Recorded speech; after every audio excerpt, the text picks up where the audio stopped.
Ini orang sering pakai istilah FOMO. Takut kalau ndak eksis.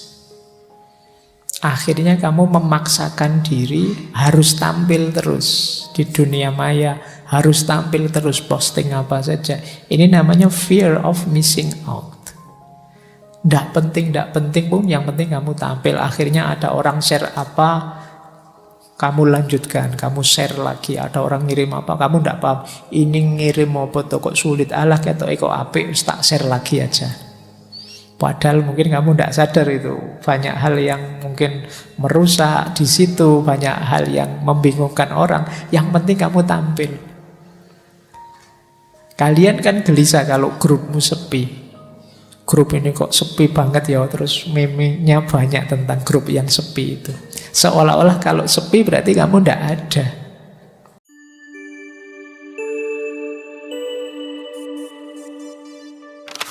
Assalamualaikum warahmatullahi wabarakatuh.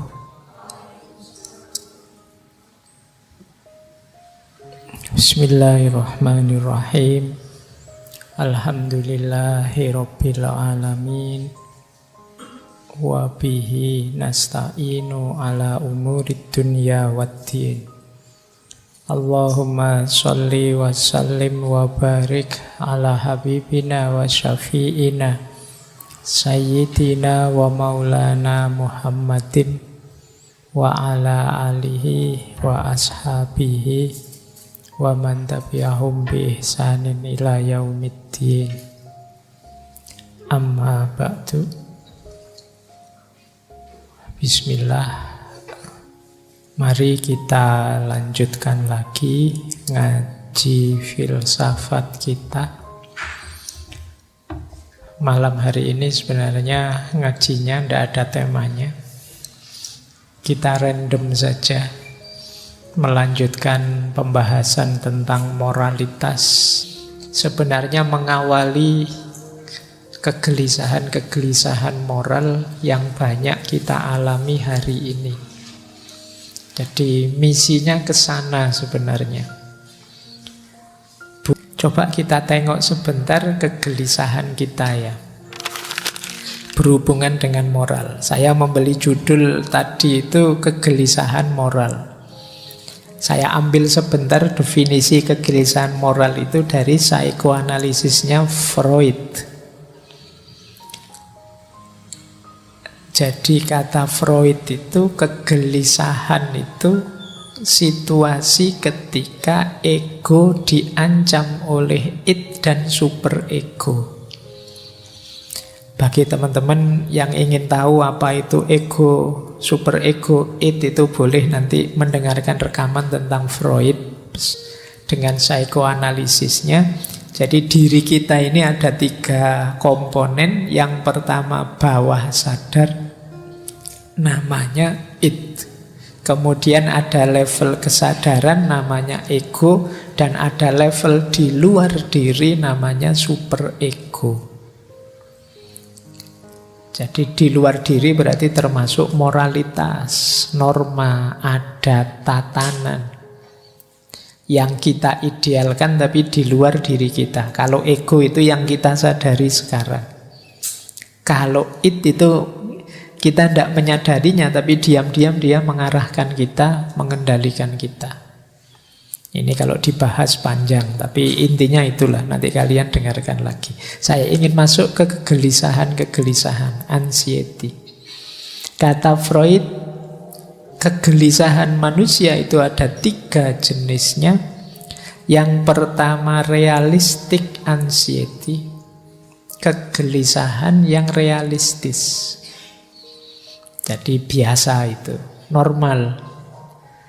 Kok tiba-tiba hujan? Waduh, jemuranku. Itu biasa, tidak apa-apa. Jangan Pak, saya sakit jiwa. Jangan-jangan Pak, gelisah karena jemuran kena hujan. Ya biasa itu, masuk akal. Normal, tidak apa-apa. Oke, itu namanya realistic anxiety. Kalian orang normal pasti punya banyak ketakutan-ketakutan, kegelisahan-kegelisahan. Tapi nanti ada kegelisahan jenis kedua, ini yang malam hari ini akan sedikit kita ulas. Namanya adalah moral anxiety, kegelisahan moral. Kegelisahan moral ini ketika terjadi tabrakan antara ego dengan super ego, antara tatanan di luar dengan kenyataan diri kita. Seperti tadi loh, misalnya saya tadi bilang hidup itu harus penyayang, peduli masa depan, punya prioritas. Begitu teman-teman merasa, saya kok tidak bisa ya Pak, hidup dengan tertib, punya prioritas seperti itu. Nah kalian gelisah. Atau di tengah masyarakat ada aturan apa, kalian tidak bisa memenuhinya. Kalian terus gelisah. Saya kok tidak bisa ya jadi orang dermawan. Mau sodakoh nyumbang bencana Cianjur saja berat sekali. Maju mundur, akhirnya tidak jadi. Terus akalnya menjustifikasi, tidak apa-apa, sudah yang lain yang nyumbang banyak, tenang saja. Ada tidak yang begitu? Ada mestinya ya. Oke. Ini namanya kegelisahan moral. Terus kamu menyalah-nyalahkan dirimu sendiri. Aku ini kok pelit ya, aku ini kok tidak dermawan ya, aku ini. Ini namanya kegelisahan moral. Sumbernya banyak, nanti kita lacak sumber-sumbernya. Nah, dan yang terakhir, kalau ini kebalikannya, neurotic anxiety. Kalau ini perlu mungkin pendampingan ahli jiwa. Kegelisahan yang sifatnya tabrakan antara ego dengan id. Jadi ini orang tidak bisa ngontrol dirinya lagi, dikendalikan sepenuhnya oleh bawah sadarnya. Kalau ini mungkin kita agak perlu pendampingan ahli jiwa. Kalau yang realistik masih normal, moral anxiety juga masih normal, asal tidak berlebih-lebihan. Jadi malam hari ini kita bahas yang moral ya, yang kegelisahan moral kita, yang kadang-kadang kita itu menyalahkan diri kita sendiri karena tidak sesuai dengan ideal moral yang berjalan di sekeliling kita. Pak, saya itu ngaji filsafat sudah bertahun-tahun loh Pak, saya kok gini-gini aja ya. Saya itu apa memang tidak pinter ya Pak, atau apa? Itu kan kegelisahan moral namanya. Oke, baik, kita lihat ya akar-akar kegelisahan moral hari ini. Saya tidak akan bilang kalian punya kegelisahan moral apa, tapi secara umum sumber-sumber kegelisahan moral kita hari ini itu apa saja sih? Ini ada beberapa hasil kontemplasi tentang situasi kita hari ini. Ini jadi bahan ya, itu setiap poin itu bisa didiskusikan satu kali seminar, itu masih panjang. Ini saya menginventarisir saja. Kita tengok ya, nanti boleh kalau ada yang ingin menanggapi problem-problem yang saya sebut ini. Yang pertama, situasi belief, kepercayaan, religiositas, dan lain sebagainya mulai banyak di kalangan kita perilaku-perilaku eksklusif. Ini mulai sering jadi sumber kegelisahan. Jadi eksklusif itu bahasa Arabnya jamid, jumud, kaku, macet, mandek. Jadi ada artikel yang kemarin saya baca yang bilang bahwa Indonesia itu sekarang growing intolerance. Mulai tumbuh, mulai besar perilaku-perilaku intoleran. Ini bagian dari kegelisahan. Jadi sistem, kalau istilahnya seorang filosof Muslim yang namanya Abid Al-Jabiri, situasi dunia Islam hari ini itu situasi akidah yang eksklusif. Jadi merasa pandangannya adalah yang paling benar. Tidak bisa membedakan antara agama dengan pemikiran keagamaan. Ini katanya Abid Al-Jabiri tadi.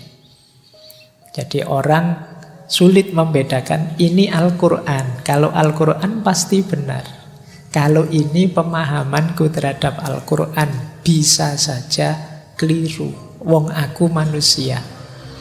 Nah, orang susah membedakan ini. Seolah-olah pemahamanku terhadap Al-Quran itu levelnya sama kayak Qurannya. Tidak boleh disalahkan. Nah, ini mengundang kegelisahan-kegelisahan. Wong ulama zaman dulu saja itu kalau sudah mengeluarkan pikiran-pikiran luar biasa selalu mengakhirinya dengan wallahu a'lam bissawab. Allah lah yang tahu yang paling benar yang mana. Kalau aku manusia hanya berusaha mencapai pengetahuan, mencapai kebenaran itu.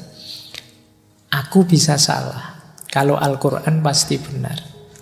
Pemahamanku terhadap Al-Quran juga bisa keliru.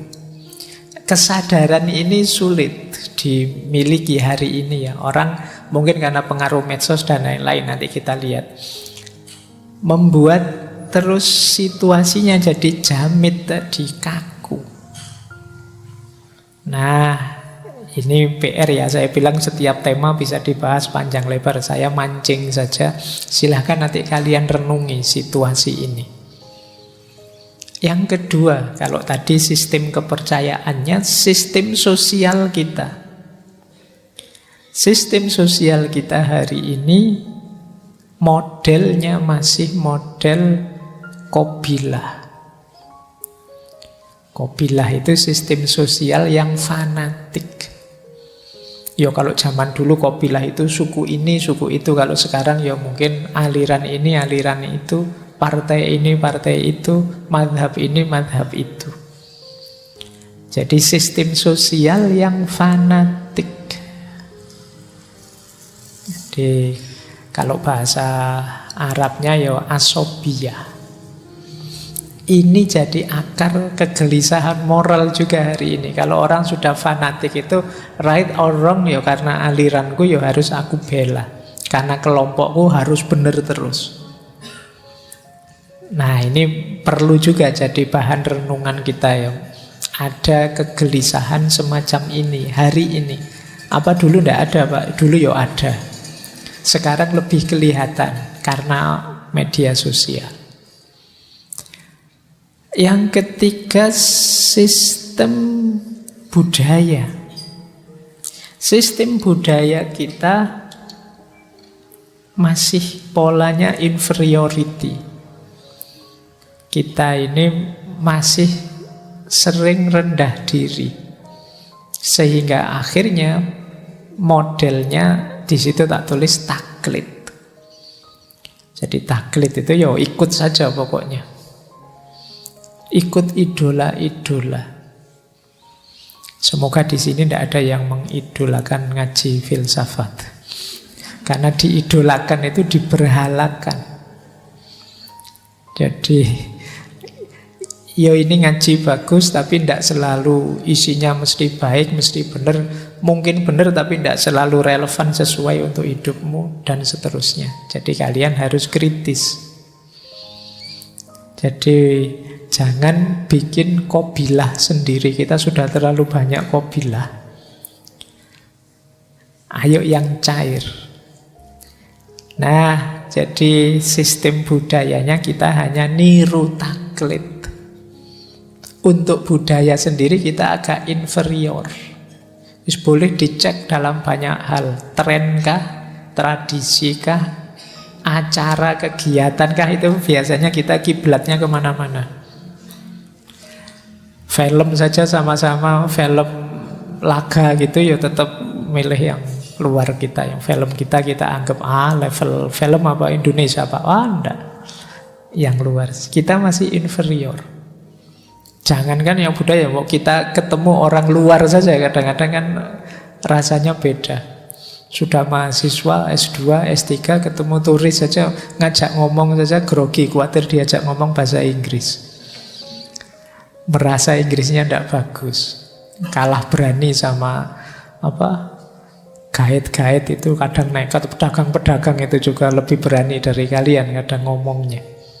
Masih ada inferiority secara budaya. Jadi membaca saudara-saudara teman kita itu agak mudah karena tinggal dicari ini orang ini idolanya siapa sih, patronnya siapa, tidak jauh-jauh dari situ. Nah ini kegelisahan tersendiri. Yang keempat, sistem politik kita yo imbas dari qabilah, imbas dari eksklusivitas tadi, imbas dari inferioritas tadi. Sistem politik kita banyak berpola egoistik, anania. Anania ini melanjutkan yang sistem fanatik tadi. Kepentinganku nomor satu. Meskipun kadang-kadang ya pakai istilah mengatasnamakan kepentingan orang banyak, kepentingan rakyat, kepentingan. Tapi sebenarnya kelihatan sekali masih egoistik, anania. Jadi hanya mengejar kesuksesanku, keberhasilanku. Ku ini bisa kecil, bisa besar. Besar itu berarti ya satu kelompok, organisasiku. Nah ini kegelisahan selanjutnya. Nanti silahkan kalau ada yang ingin menanggapi ya. Mungkin ada masukan-masukan. Sengaja temanya tidak saya bahas detail. Mungkin nanti ada yang menanggapi. Kemudian ada sistem ekonomi. Sistem ekonomi kita, kehidupan ekonomi masih konsumtif. Kata tadi ya filosof Abid Al-Jabiri, sistem jenisnya ghanimah. Dapat sesuatu dihabiskan untuk kebutuhan. Ini sistem konsumtif. Jadi inginnya mengkonsumsi, bukan memproduksi. Saya yakin teman-teman ini sebagian besar cita-citanya Pak, nanti saya kerja mapan terus bisa punya rumah, punya mobil, kemudian beli HP yang speknya tinggi dan laptop yang speknya tinggi, beli dan mengkonsumsi. Mental kita masih mental konsumen. Ini PR juga. Jadi ada enggak di sini yang bercita-cita produksi? Pak, saya ingin gimana nanti sukses bikin HP sendiri, kemudian kalau ada yang begitu bagus. Tapi kita ini konsumen. Konsumen itu mau tidak mau dia akan disetir oleh produsen. Jadi wong yo kalian Twitter error sehari saja kan heboh. Kalian tidak mikir mbok yo kapan ya kita bisa program bikin sendiri selevel Twitter versi kita, enggak. Kita ini konsumen, jadi diblokir sehari atau error sehari kita pontang-panting sudah. Nah, ini secara ekonomi kita begitu. Kita ingin kerja dan menghabiskannya untuk kebutuhan kita saja. Seperti sistem ghanimah. Ghanimah itu makna literalnya rampasan perang. Jadi kehidupan suku zaman dulu itu ya diperoleh antara lain dengan menyerang suku yang lain. Kalau suku yang lain kalah dapat rampasan banyak. Rampasannya dibagi-bagi rata, kemudian dinikmati. Kalau sudah habis, yo nyari suku yang lain untuk ditaklukkan lagi. Ini sistem ghanimah. Ya kayak kita ingin kerja, kemudian buat beli, kalau habis yo kerja lagi buat beli lagi. Jadi kita seperti yang saya ceritakan dulu waktu menjelaskan one dimensional man-nya Marcuse itu kan, manusia modern itu ya dijebak untuk bekerja mati-matian terus menikmati. Kalau menikmati habis kerja lagi. Kita tidak ada akhirnya. Nah, ini sistem ghanimah. Dan yang terakhir, situasi hari ini sistem komunikasi. Ini yang sering kita prihatinkan bersama. Orang menyebutnya era post-truth. Kalau bahasa Arabnya ini saya agak ijtihad. Mungkin istilah yang pasnya pakai bahasa Arab itu satohiyat. Satohiyat itu kayak satohatnya para sufi. Ya satohatnya para sufi mending dia karena kedekatan dengan Allah, asiknya dekat dengan Allah. Kalau kita ngelantur karena asiknya kita main HP, ngomongnya ndak jelas, ndak kontrol dan lain sebagainya. Banyak hal ndak penting terus dipentingkan dan lain sebagainya. Ini sistem komunikasi yang satohiyat. Orang menyebutnya post-truth. Nah, ini akar-akar tadi ya, kegelisahan moral. Ini mengepungmu di sekelilingmu. Saya tidak tahu kalian level kesadaranmu di mana, tapi bagi orang yang punya kesadaran kritis, 6 hal ini menggelisahkan. Kecuali orang yang kesadarannya deterministik. Hal apa? Hidup ini dijalani saja, ngapain ruwet-ruwet mikir begitu. Atau yang punya kesadaran naif. Kesadaran naif itu orang yang saya tahu sih Pak ada masalah, tapi yo so what gitu loh. Biar saja lah masalah, biar masalah. Silahkan yang ahlinya menyelesaikan, saya yo menikmati saja. Ini orang naif. Nah, kalian ada di mana, ingin berkontribusi apa terhadap problem-problem ini, silahkan kalian pertimbangkan. Saya tambahi lagi ya, biar kamu tambah sumpek. Malam hari ini pokoknya saya tidak ngasih teori, ngasih solusi, saya ngasih masalah. Hari ini kita ada di situasi namanya mass mediated reality. Realitas itu sekarang sampai ke kita melalui mass media. Kalau dulu orang menyebut pengalaman itu kan bayangannya terjun langsung, ngalami langsung. Sekarang tidak. Pengalaman hidup itu diperoleh melalui mass media. Maka namanya mass mediated reality. Sekarang apa yang tidak lewat mass media? Ngaji sekarang ya YouTube. Para ustadz, para ulama, para kiai ya punya channel sendiri-sendiri. Apalagi makanan, apalagi semuanya lewat mass media. Nah, apa efeknya mass media yang jadi fokus realitas hari ini? Itu inventarisir saya, ada beberapa efeknya. Ini boleh nanti kalian protes ya, ini pembacaan saya. Mass mediated reality itu yang pertama membuat hidup jadi dangkal. Ya kan? Rasakan bedanya yang ngaji HP-mu atau kalian ngaji sendiri. Ya tentu saja vibrasinya beda, kedalamannya berbeda. Meskipun HP-mu fasih sekali, enak sekali kalau ngaji. Wong itu memang rekaman, dengan kamu yang ngaji itu kedalamannya jauh berbeda. Bela sungkawa hadir langsung mengucapkan, kemudian ketemu orangnya jauh beda dengan bela sungkawa yang kamu lewat WA copy paste saja. Anggota grup 100 isinya copy paste kabeh. Loh, oh ya kan? Jadi orang lebih mementingkan citra. Orang lebih mementingkan tampilan. Makanya hidup cenderung terus jadi dangkal. Itu nanti jangan-jangan lama-lama ya tempat-tempat rekreasi itu sepi. Orang prinsipnya ngapain capek-capek datang ke sana. Nonton screensaver saja sama saja indah. Bisa saja nanti begitu. Nah, coba kalian rasakan ya, intimnya ketemu langsung dengan hanya lewat media sosial. Rasakan yang kemarin waktu pandemi yang mau tidak mau kalian hanya berinteraksi via media sosial, dengan sekarang sudah bisa ketemu langsung. Ngaji gini aja kan rasanya beda kedalamannya. Oke, baik. Yang pertama itu PR kita. Bukan berarti kalau begitu ndak HP-HP-nan Pak, ndak. Ya kamu harus lebih cerdas menyikapinya. Yang kedua, hari ini itu noisy, riuh. Kenapa? Orang semua ingin menunjukkan dirinya. Karena citra dianggap lebih penting daripada kenyataannya. Jadinya ruamenya luar biasa.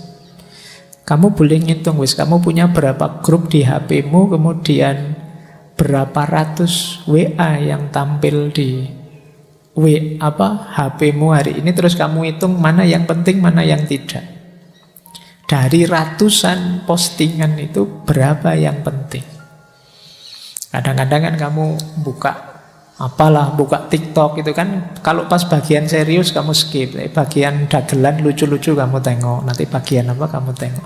Oh yang wow ini ilmu loh, nanti saja, nanti yang lucu-lucu. Jadi rame, riuh, entah berapa ribu, berapa juta tiap hari postingan. Tapi berapa persen dari semua itu yang berbobot, meningkatkan kualitas hidup kita. Yang ketiga, kita ini sering kegemukan informasi. Ini jangan dikira nyaman. Informasi itu sebenarnya kita butuh cukup saja. Terlalu banyak informasi, kita akan terdistraksi kemana-mana. Hal-hal tidak penting merepotkan kepala kita. Karena terlalu banyak informasi. Kita kan tidak cukup tahu bahwa misalnya kemarin sepak bola yang menang ini, yang kalah ini. Kan kita terus masuk, kenapa kok menang, kenapa kok kalah. Jangan-jangan itu terus, ini atlet ini tadi malam gegeran sama istrinya, makanya mainnya tidak serius. Ini kamu sampai ke situ mungkin. Jadi kegemukan informasi kadang tidak relevan dengan kebutuhanmu. Nah ini juga sering jadi masalah. Kalau kalian tangguh, punyalah filter. Kalau ada hal-hal yang tidak penting, di skip saja. Aku tahu tentang ini juga tidak ada manfaatnya kok, lewati saja. Apa sih pentingnya kalian tahu artis ini sebentar lagi cerai loh Pak, sekarang sudah pisah ranjang, kemarin di wawancara itu. Jadi kamu paham benar yang tentang itu. Eman-eman. Ya memang HP-mu mungkin isinya macam-macam, tapi yang jadi fokusmu kan itu. Ya saya tahulah di HP-mu ada downloadan buku ini, buku itu, tapi kan nggak pernah kamu tengok. Yang penting wis download, kamu nyaman sudah, dibaca juga enggak. Baik, itu kegemukan. Yang keempat apa? Ketelanjangan. Apa sih sekarang yang enggak kamu pamerkan keluar? Yang menelanjangi bukan orang kok, kamu sendiri. Orang itu ngerti detik per detik kamu sedang ngapain. Kenapa? Kamu enggak berhenti posting. Ngaji ini saja, nanti berangkat ngaji nih di MCS. Ya kan? Sampai depan ngantri nih kopi. Duduk kamu foto lagi, posting lagi. Entah berapa kali posting kamu sekali ngaji. Wong kamu sendiri yang pamer. Kadang makan siang, wah menu hari ini itu kamu foto. Nah itu kan kelakuanmu begitu hari ini. Jadi yang menelanjangi dirimu kamu sendiri. Jangan kaget nanti kamu begitu ketemu kenalanmu, wah ayo kita makan bakso. Loh kok tahu saya senang bakso? Kamu tiap hari pamer bakso. Jadi kamu sendiri yang bongkar siapa dirimu. Itu yang istilahnya ketelanjangan, ranah privat habis sudah. Padahal hidup itu indahnya kan kalau masih ada yang misteri-misteri tersembunyi dari diri kita, bikin orang penasaran, itu kan malah ngejar-ngejar. Tapi kamu sekarang terbuka semua sudah, tidak bikin orang penasaran lagi. Kalau itu pertarungan, itu kamu kalah sudah. Kenapa? Dirimu terbuka total. Orang tahu kelemahanmu, orang tahu di titik-titik mana kamu senang dan di titik mana kamu marah. Dari kamu sendiri yang menelanjangi dirimu. Nah, kemudian ada lagi istilah saya kengawuran. Ini ada istilah misinformasi, disinformasi, malinformasi. Kalau misinformasi salah paham. Disinformasi itu kita tahu ini berita tentang itu, tapi kita pakai untuk yang lain. Ini sebenarnya berita kecelakaan, tapi kita pakai ada pembantaian misalnya itu. Disinformasi. Ada malinformasi, kita memang sengaja ngarang biar rame yuk. Nah, itu malinformasi. Ini kok grup sepi ya. Wah, kamu terus bikin goro-goro apa, posting gambar yang apa, yang terus kamu komentari apa, orang jadi rame. Cuma ingin bikin rame saja. Terus kita ngawur hari ini. Kita sering dibingungkan oleh hal-hal yang ngawur itu. Selain ngawur apa? Ngeyel. Saya tidak tahu bahasa Indonesia ini ngeyel itu apa. Ya tak tulis ngeyel saja, kengeyelan. Keras kepala mungkin ya pasnya ya. Jadi ngeyel itu gimana sih hari ini? Kalau zaman dulu orang itu kayak filsafat ya, kayak René Descartes itu I think therefore I am. Aku berpikir maka aku ada. Kalau sekarang enggak, I believe therefore I am right. Pokoknya kalau aku yakin benar ya benar wis pokoknya. Wis kamu dikritik enggak bisa sudah. Nanti didukung oleh Google juga kan. Pendirianmu itu selalu disupport oleh Google. Pencarianmu selalu diberi lebih oleh Google. Kamu tambah ngeyel sudah. Nah, begitu kamu cari apalah misalnya Fakhruddin Faiz sesat misalnya. Itu sampai besok kamu ditawari terus sama Google betapa sesatnya Fakhruddin Faiz. Itu yang namanya filter bubble itu kan, peradaban ngeyel. Nah, coba ya, ini sumber-sumber kegelisahan moral kita hari ini sehubungan dengan mass mediated reality tadi. Baik, saya tambahi. Dampaknya jangan dianggap sepele. Untuk kita individu secara psikologi ada namanya online disinhibition effect. Orang lepas kontrol begitu masuk dunia maya. Rusak moralmu. Dan kamu tidak peduli. Kenapa? Kalau di dunia nyata kamu berperilaku immoral, kelihatan langsung. Tapi di dunia maya tidak. Kamu tidak sadar itu. Kamu diam-diam bohong, diam-diam bikin berita palsu, diam-diam bikin goro-goro. Tenang saja Pak, saya punya akun anonim, saya punya akun yang fake account. Jadi saya bohong, kamu anggap seperti itu aman, kamu tidak sadar betapa itu merusak dirimu sendiri. Jangan dikira mentalitas seperti itu hanya bikin rame yang di luar dirimu, bikin masalah di luar. Kerusakan moralmu yang diprihatinkan. Orang lain tidak tahu, tapi dirimu kacau, dirimu rusak. Jadi kalian bikin berita bohong, komen yang ngaco, merusak, menghancurkan reputasinya orang, dan kalian seneng-seneng saja dengan itu. Lumayan rame, padahal saya tadi bohong loh, sekarang rame, asik ini. Nah, seolah-olah itu aman. Ya mungkin aman, kamu tidak ditangkap polisi, tidak ketahuan, tapi moralmu rusak. Ini kalau masif tadi ya, hubungannya dengan generasi. Bagaimana nanti bangunan moral generasi yang akan datang. Yang kedua, ada fear of missing out. Ini orang sering pakai istilah FOMO. Takut kalau tidak eksis. Akhirnya kamu memaksakan diri harus tampil terus di dunia maya, harus tampil terus, posting apa saja. Ini namanya fear of missing out. Tidak penting pun, yang penting kamu tampil. Akhirnya ada orang share apa, kamu lanjutkan, kamu share lagi. Ada orang ngirim apa, kamu tidak paham. Ini ngirim apa tuh kok sulit, alah kok apik, tak share lagi aja.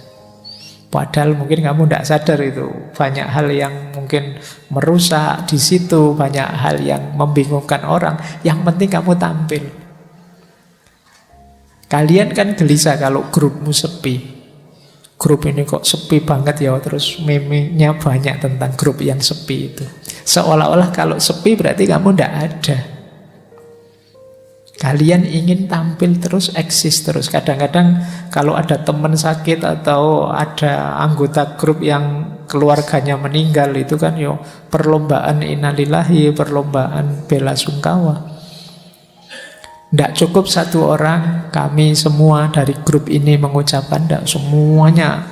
Akhirnya terpaksa kita harus menghapusi satu-satu postingan karena penuh kuotanya. Jadi itu fear of missing out. Seolah-olah kalau belum tampil, belum ada. Makanya kalian setiap kali posting kan bolak-balik kamu tengok kira-kira yang sudah melihat berapa, yang sudah nge-like berapa ya. Semakin banyak yang nge-like, semakin banyak yang lihat, kamu merasa semakin eksis. Jadi kamu eksis atau tidak, kamu ukur sejauh mana postinganmu viral.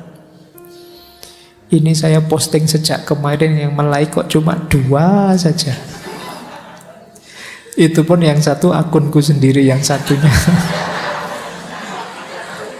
Iya, itu kamu gelisah mesti ya, karena khawatir jangan-jangan aku sudah tidak dipedulikan orang lagi. FOMO, fear of missing out. Yang ketiga, kamu lebih peduli citra daripada esensi. Kamu lebih senang kelihatannya daripada aslinya. Itu kan yang membuat kalau kamu foto itu filternya bisa 3-4 kali. Kamu nyari foto yang bisa membuatmu seganteng mungkin. Itu pun sekali foto kamu ambil 20-30 kali, kamu pilih satu yang menurutmu paling pas. Citra lebih kamu utamakan daripada keaslian. Ini juga perlu dipertimbangkan. Kemudian mentalitas instan.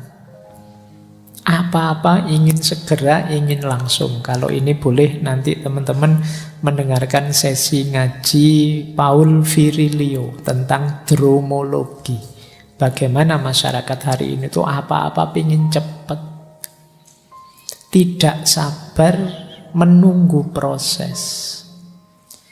Tidak sabar menanti proses yang memang harus dijalankan. Nah, inginnya instan. Pilihan presiden masih 2 tahunan lagi. Itu mungkin kamu yang sudah punya jago pinginnya, calonku harus jadi presiden sekarang. Jadi ingin segera, ingin langsung. Nah, ini nanti efeknya besar untuk kehidupan hari ini. Perhatikan juga problem kelemahan dalam alarming intuition. Alarming intuition itu sinyal bahaya dari dalam diri kita sendiri. Karena kita bergumul dengan kepalsuan-kepalsuan, citra-citra yang tidak sejati, kita tidak peka lagi terhadap yang sejati. Bahkan mungkin kita tidak sadar sedang melakukan bahaya. Termasuk yang diramalkan oleh Han Jonas sendiri. Ini sebenarnya kita sedang bunuh diri menuju situasi kiamat bareng-bareng. Sinyal bahaya dalam diri kita mulai melemah. Jadi seolah-olah itu biasa saja, normal saja. Nah, ini juga PR kita semua. Dan yang terakhir tentu saja ketidakpastian. Mana yang memang sejati benar, mana yang asli, mana yang esensial, kita sulit membedakannya hari ini. Apalagi efek untuk dunia sosial, ini lebih parah lagi. Narasi cerita kita itu bisa lebih kita anggap benar dibandingkan data. Viral jadi patokan. Kalau viral berarti benar, kalau enggak berarti tidak. Jadi logikanya hari ini banyak pakai logika viral atau tidak viral. Kebenarannya orang banyak kita pastikan benar. Cara berpikir ini kan terus dimanfaatkan oleh berbagai pihak. Misalnya dengan fenomena buzzer-buzzer itu. Kenapa yang seperti ini laku? Karena selama ini kita berpikir yang didukung orang banyak atau yang viral itulah yang benar. Coba cara berpikir kita tidak begini, mungkin ya buzzer-buzzer tadi tidak laku. Begitu, wah ini trending nomor 1, tidak masalah, tidak mesti benar juga kok. Sekarang nomor 2 Pak trendingnya, ya terserah lah. Itu nomor 1 atau nomor 2, ya kalau salah ya tetap salah. Nah, cara berpikir kita tidak begitu. Akhirnya kita dikendalikan oleh viral dan tidak viral. Yang uangnya banyak, kuotanya banyak, bisa bikin akun puluhan, ratusan, menang dia. Kamu tadi cuma di like 2 orang, dia bisa beli follower langsung di like 500 orang, 1000 orang. Karena logika viral ini. Kemudian jangan lupa efeknya untuk masyarakat tentang polarisasi. Saya bilang tadi, betapa ada istilah filter bubble. Filter bubble itu seperti Google, dia akan menyeleksi, milih informasi, berita apapun yang cocok untuk kita. Maka kita tambah mantep dengan kebenaran kita, tambah yakin salahnya yang lain, kita tambah terpolarisasi. Kita lebih suka mendengarkan gema suara kita sendiri lewat Google. Loh kan saya bener toh, nah kan saya cocok toh, buktinya ini, buktinya ini. Dan Google menyuplai terus bukti-bukti yang cocok. Bukti yang lain nggak ditampilkan ke kita, dia memberi yang kita inginkan saja. Ini problem. Jadi semakin menegaskan perbedaan, akhirnya ya polarisasi tambah kuat. Ideologi-ideologi semakin bermunculan, kita rasanya semakin jauh dengan sesama saudara. Nah, yang terakhir tentu saja banyak hal yang penting terlewatkan hanya untuk hal-hal yang tidak penting. Ini juga perlu jadi perhatiannya teman-teman. Ini dampaknya. Jadi arena hidup kita hari ini yang mengundang kegelisahan moral tadi agak berat. Kita berhadapan dengan mass mediated reality. Kita berhadapan dengan situasi sosial, ekonomi, politik, budaya, agama, komunikasi yang perlu dibahas lagi. Ada banyak yang menggelisahkan. Saya tidak bilang semuanya begitu, tapi fenomena semacam ini mulai bermunculan.